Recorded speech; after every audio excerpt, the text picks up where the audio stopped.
another math video. Woohoo! And we have two of my favorite words in math that I always say. That's right, problem solving. It's lesson 2.9. And that's really what math is all about. It's about solving problems. We recognize patterns with math. You know, even when you're in kindergarten, you learn, whoa, you can count by twos and you count by threes. And we notice all these really cool patterns. Today's problem solving, though, is going to be this multi-step multiplication problem. That's our topic. And the essential question, which is basically our objective, it's what we're intent on learning in this lesson, says, when can you use the draw a diagram strategy to solve a multi-step multiplication problem? Okay, that's a good question. I'm assuming that on this lesson, we're going to be using that strategy, draw a diagram. And this is huge, to draw a picture, all right? But first, that's right, we have to unlock the problem. That's right, my friends, because you know what? It's real world, baby. Real world. Real world. Now, it says at the Sea Park, one section in the stadium has 9 rows with 18 seats in each row. In the center of each of these first 6 rows, 8 seats are in the splash zone. How many seats are not in the splash zone? It says use the graphic organizer to help you solve the problem. I like how they say at the Sea Park.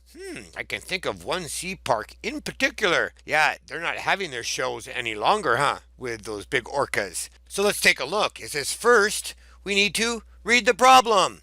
Yes, that would be kind of helpful, wouldn't it? To read the problem. Sure. What do I need to find? Well, I need to find the number of seats at blank in the splash zone. Well, wouldn't that just be that are not in the splash zone? Are not. Okay. Now it says, what information do I need to use? Well, there are 9 rows with, if you look at the top, you recall, there's 18 seats in each row of the section. There were 6 rows with, I remember, 8 seats in each row of the splash zone. And that's listed above. There it is right there. You can see it. In the center of each first 6 rows, there's 8 seats that are in the splash zone. And of course, what we were trying to find was how many seats are not in the splash zone. How will I use the information? Well, it says I can blank to find both the number of seats in the section and the number of seats in the splash zone. I can do that by multiplying. I can multiply. Woohoo! Now we come here to solve the problem. It says I drew a diagram of the section to show 9 rows of 18 seats. I do see 9 rows here, and I see 18 seats across. Okay, in the center, I outlined a section to show the 6 rows of 8 seats in the splash zone. Look at that, it's right in the center here, right? Almost exactly. 1, 2, 3, 4, 5 on this side. 1, 2, 3, 4, 5, exactly 5. So that means that's in the center. And there's also 6 rows. 1, 2, 3, 4, 5, 6. Cool. All right. Just checking the diagram. 18 times 9. That's the total number of seats in the section. Okay. Well, 9 times 8 is 72. I put my 2 down there, carry my 7. 9 times 1 is 9 plus 7. So I have 162.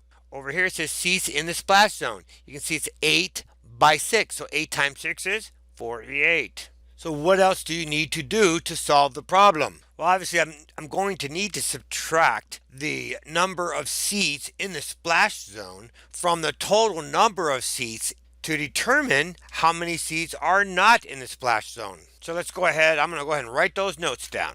Well, there I wrote, I need to subtract the number of seats in the splash zone from the total number of seats to determine. Oops, I forgot my R. Get in there, R. No. Okay, you didn't see anything. Okay. To determine how many seats are not in the splash zone. So that's actually my equation, 162 minus 48. I actually haven't done the math yet, so let me do the math. So I'm going to come up here and put my 162 minus 48. Woo, I have to regroup. 2 times. Oh, no, I'm sorry, just 1 time. I can go to the tens place, borrow a 10, 1 10, give him 10 ones, because that's the same as 1 10. 12 minus 8 then would equal 4. 5 minus 4, 1. 1 minus 0, 1. So I have 114. So 114 seats are not in the splash zone. Woohoo! Yeah. Oh no, now we're coming to, hey, it's a shark dude. We had a sharky dude.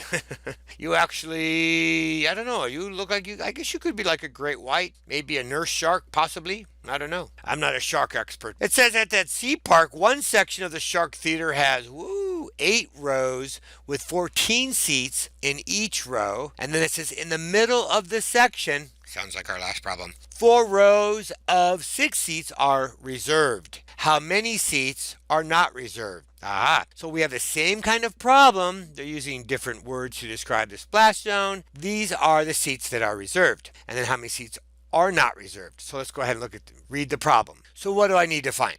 Well, just like the last problem, I need to find the number of seats that are not reserved. Cool. What information do I need to use? Well, definitely I'm going to have to use the information from above.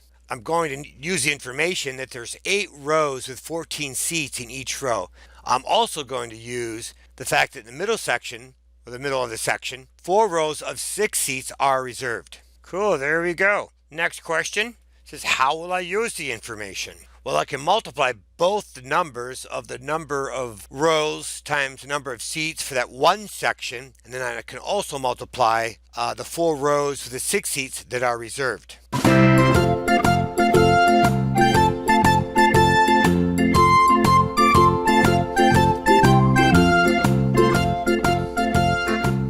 Okay, I know I'm putting a lot of information as I answer these questions and just thinking out loud why I'm doing this. When I think about going back to what information do I need to use, I do need to know how many seats there are in that whole one section. Within that section, 4 rows of 6 seats are reserved. So I have to get a visual picture, and that's why we're going to draw a diagram, because that's going to help us really understand the problem. And again, to use the information, I definitely need to know how many seats there are altogether in that section, but I also, again, how I'm going to use the information, I need to know what section or how many seats that is in that section that is reserved. Okay? So let's go ahead and just draw our diagram. I'm going to do this all by hand, just like you guys. Okay? So it might be a little bit sloppy, but I'm going to do the best I can. So since the whole section here across is 14 seats, I'm going to draw 14. Maybe I'll go down the middle. So I'm going to have 7 on this side, 7 on the other side. How do I get 7? Well, here's 1, 2, 3, 4, 5, 6, 7. 1, 2, 3, 4, 5, 6, 7. I'm going to do the same thing over here.